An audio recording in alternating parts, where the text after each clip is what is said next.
before you a motion of adjournment to debate this otherwise very, very serious. As Wandeto takes the floor, how much time can I give everybody? 5 minutes. 5 is... I have 1.5 hours for this. Can we do 3 minutes? With your leaders taking 5. Okay. Thank you, Mr. Speaker. Like you have said, I had brought a petition to you. Mr. Speaker, you need to protect me. Yes, give Wandeto an opportunity. Wandeto, you have 3 minutes to compose your... Yes, thank you. So, Mr. Speaker, I would like to start by saying that this House, the House of Parliament, is a temple of democracy in this country. This is where the will of the people is exercised in accordance with Article 95 of our Constitution. And so whenever there are allegations of the nature that has been made in the last 2 weeks, Mr. Speaker, it is a matter of grave national concern, and that is why you have done the right thing to stop all other business of the House to ensure that members are able to ventilate into the otherwise very serious allegations that have been brought against this House. Mr. Speaker, I am very committed to the principles in the Constitution of integrity, transparency, and good governance. And Mr. Speaker, what we have seen the last 2 weeks is worrying. It started, I think, 2 weeks ago with an allegation by a senior member of the executive that there is indeed allegations of bribery within Parliament. I was at the devolution conference last week in Homa Bay, and none other than His Excellency repeated the same. The following day, the Prime Minister repeated the same, that there is a lot of bribery and corruption going on in this House. Mr. Speaker, to take you back to the events of 2024, these members of Parliament were nearly killed in this House as they defended democracy and the rule of law. Mr. Speaker, after that, there were some allegations that money had changed hands. I think there was a figure of 2 million that time. And members, some of them even lost their property. Their houses were burnt. Others lost livestock and other things. So, Mr. Speaker, an allegation of bribery against a member, especially the figures that are being touted, even makes it, we feel endangered as you walk the street. People, first of all, imagine you are some 10 million or some 150 million, and others possibly think you are the worst enemy of the people. Mr. Speaker, you know, we have been called MPs. We have been called all manner of names. So as I conclude, Mr. Speaker, I want to urge you, as the leader of this House, to do whatever it can, Mr. Speaker, to defend the integrity of this House. And Mr. Speaker, we must, first of all, and if you allow me, since I had a substantive motion, Mr. Speaker, add me only 2 minutes so that I finish. Mr. Speaker, it is important that you lead us to restore the dignity of this House. And there are certain things that we must stop doing. First of all, we have what I would call an unholy dalliance with the executive. That must... Give him a minute. Give him. Mr. Speaker, this House has to stop being a choir for the executive. Mr. Speaker, this week we have also seen a lot of attack on CDF and an attack on Constituency Roads Fund by the same executive whom we have helped here with very difficult decisions. And now, I think, Mr. Speaker, the chickens have come to roost. Mr. Speaker, I invite the members of the executive to read Matthew chapter 7, verses 3 to 5. We know corruption is a big issue in this country, but the Bible reminds us, while look at the speck of sawdust in your neighbor, while you yourself, you have a log inside your eye. Mr. Speaker, as I finish, it appears some people are falling, but we will not allow them to fall with the whole House. Thank you, Mr. Speaker. Otienda Molo. Thank you, Mr. Speaker. Mr. Speaker, I will beg that I be added 2 minutes for context as a member of the Justice and Legal Affairs Committee. Mr. Speaker, first of all, let it be clear, I am a member of the committee. I have never sought or received any gain or advantage to support or oppose anything, except as by law and my conscience and my constituents. Mr. Speaker, the simple sequence of that long statement read by my chair is that this was a government bill sponsored by the Executive Office of the President. And we were told that we needed to pass it to remove Kenya from the grey list. In compliance, and it was signed off by the leader of majority, we complied, it came here, it passed. Where is our fault? Should we have rejected it? Because if we did, then you can blame us.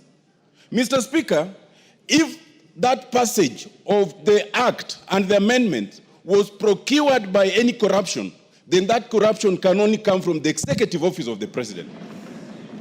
Because they are the ones who wanted it to pass. And if that is so, then three things follow. One, that either the President or someone in his office knows who gave the bribe. Two, the President or someone in his office knows who received that bribe.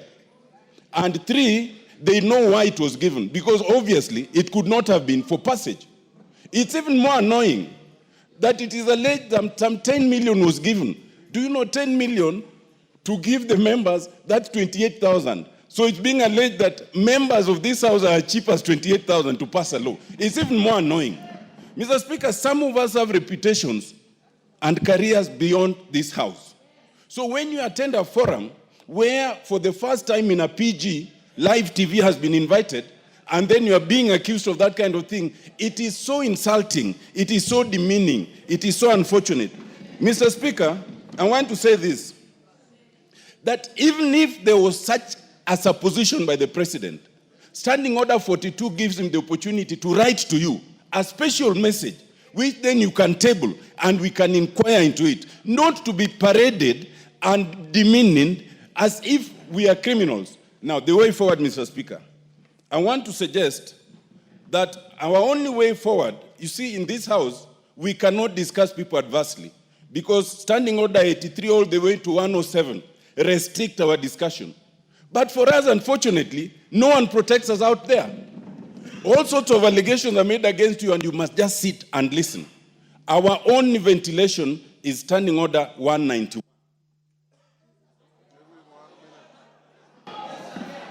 I want to suggest, Mr. Speaker, that under Standing Order 191, where we have our Powers and Privileges Committee, the Powers and Privileges Committee, 191(1)(a), is allowed to summon any person to appear before it for the purposes of giving evidence or providing information. This house has been called the house of extortion.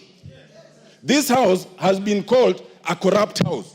This house has been alleged to have received some 10 million.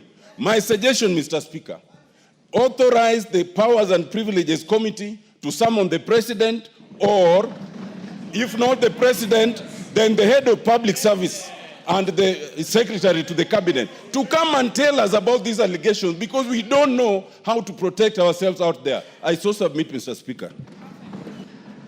Yes.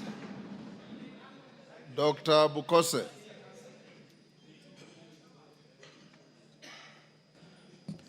Mr. Speaker, thank you for allowing me to contribute to the statement.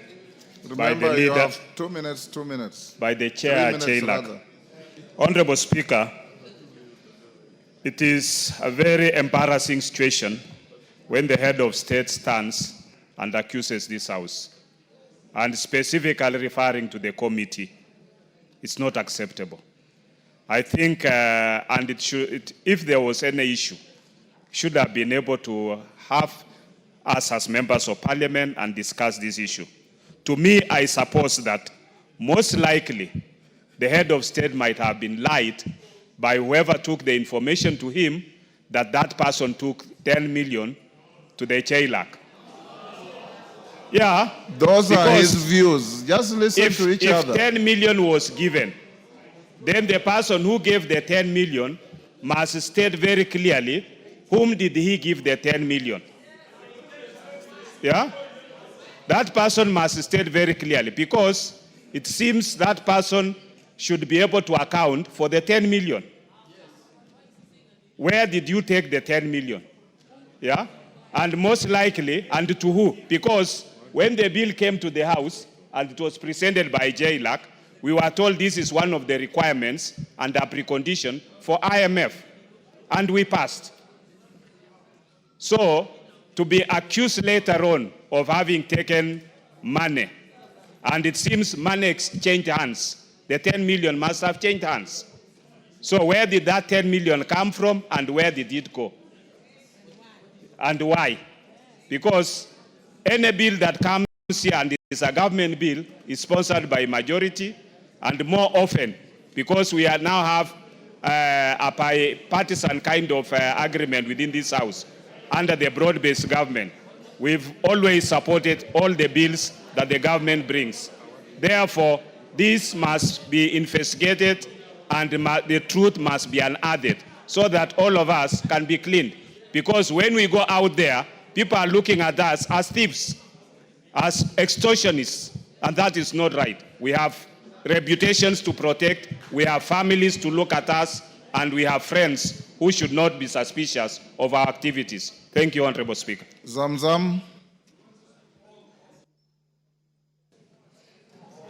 Mheshimiwa Spika, wajua afisi akitaka kumla mwanawe usema ananuka mbuzi, Mheshimiwa Spika. Na Mheshimiwa Spika, inasikitisha sana. Bunge hili ndio limeshika Kenya kwa mkono, Mheshimiwa Spika. Tumepitisha bills nyingi sana zao, hata hii ya money laundering. Mimi nilikuwa against kwa sababu najua kuna watu ambao wamekuwa targeted, Mheshimiwa Spika, ambao ni wa real estate. Na hatukuwahi kufuatwa na mtu yoyote kuhongwa chochote, Mheshimiwa Spika. Lakini ilipita hapa bila chochote. Kwanza katika wabunge mimi ni maskini sana, Mheshimiwa Spika, kwa sababu hata pesa ya ngafu ni kidogo, haitoshi paka natoa mshahara wangu napatia wananchi huko na baki bure. Sasa ikiwa hapa tunaweza kuambiwa kuwa wabunge wamepewa milioni 10, tunataka kujua nani alimpa, makusudi yake ni kitu gani, alimpa kwa nini, na hii bili ina siri gani kubwa mpaka itolewe 10 million, Mheshimiwa Spika. Mimi Mheshimiwa Spika nataka kusema sasa hili bunge tutatoa majembe yetu store, turegeshe kama tulivyokuwa pale mwanzo, ndio sauti zetu zitasikika, Mheshimiwa Spika. Haiwezekani wabunge wanahangaika, wanateseka, hawana pesa.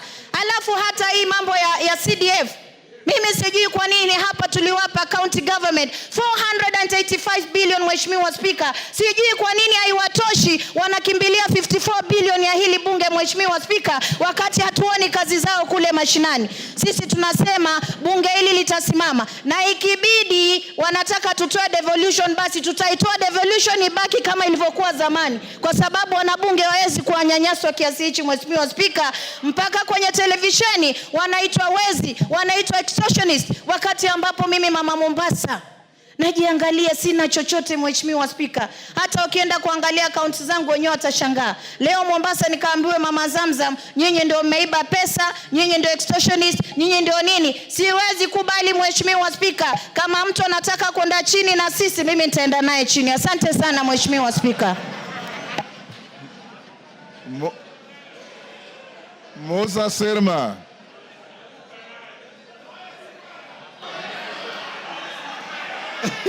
Order. Musa Sirma. Yes. Mr. Speaker, I want to really support the sentiments of Honorable Murugara on this issue, where we are being portrayed as a parliament of extortionists and people who take bribe. Mr. Speaker, people who are corrupt have a place to go in this country, and that is the court. And if there is anybody who has been known to have done those things, we want to tell the government to pick those people, take them to court, and they belong to jail. Mr. Speaker, we are being maligned by people looking forward to taking the money from CDF and taking it to the counties to be eaten. If a whole governor can bring 150 million to Senate, for sure, for sure, if I can use the words of the president, where is he bringing this money from? Counties cannot show the amount of money they have been given in terms of development to the people of Kenya. Mr. Speaker, it has reached a time that we need to audit the counties and really see whether they are really entities to be used for development in the rural areas.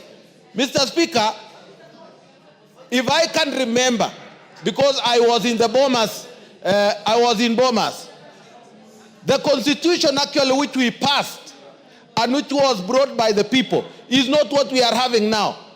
The Yashbal guy had 14 regions and they were non-executive. And therefore, this executive power which the governors think they have, we must remove it.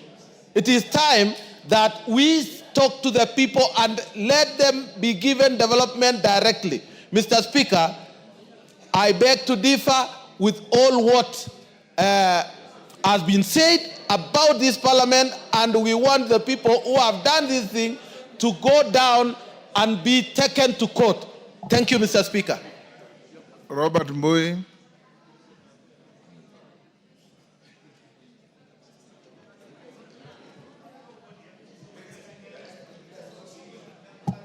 Thank you, Mr. Speaker. Mr. Speaker, Parliament is under attack, Mr. Speaker. And if you go on social media, read a newspaper, switch on your TV, continuously, this house is under attack. And Mr. Speaker, it has gone to the level where it has even gone to the funds that go to the people that we represent. That is CDF and KERA and GAF and the other funds. Mr. Speaker, the executive must respect this house. Members of this house have stood with the executive. Even though some of us have been opposing, members of this house have stood with the executive and supported them on all their agendas, including becoming extremely unpopular with the population because they were making sure that the agenda of the regime has passed on the floor of the house. But Mr. Speaker, now they have been thrown under the bus. It happened last year, even after passage of the finance bill, that the executive president again said that that bill was unpopular, and yet he's the one that had been telling members to support it. Mr. Speaker, I want to say that we must make sure that as a house we fight together. Mr. Speaker, there's something that is going on with the executive. When they say that this house has corrupt practices, I've been seeing empowerment agendas, empowerment forums all over the country. Mr. Speaker, someone who was just the other day a CS is able to give about 2 million, 3 million every week in a function, in fact, 2 or 3 functions in a week. Mr. Speaker, I want to tell you, what we need to do is start auditing the executive also. When they say there's corruption on the floor of this house, we also ask them, where is all the money you're spending coming from? Because, Mr. Speaker, this is a case of the pot calling the kettle black. So, Mr. Speaker, I want to say that it is important as a house we defend ourselves. Mr. Speaker, it shocks me when the executive goes completely against the Constitution, and members of, I'm lucky I was not in the lecture room yesterday, but Mr. Speaker, I hear that even constitutional articles, provisions that are there in the Constitution were actually thrown under the bus also. Because when you say that the Senate has no authority to go and oversight counties, basically that completely goes against the Constitution. So as a House of Parliament, all of us, National Assembly and Senate, we must stick together and ensure that we're each other's keeper and we support each other and pass the bills that are good for the people of this country. And Mr. Speaker, hold the executive to account. Thank you, Mr. Speaker. Dr. Mutunga. Thank you, Honorable Speaker. Honorable Speaker, I would like to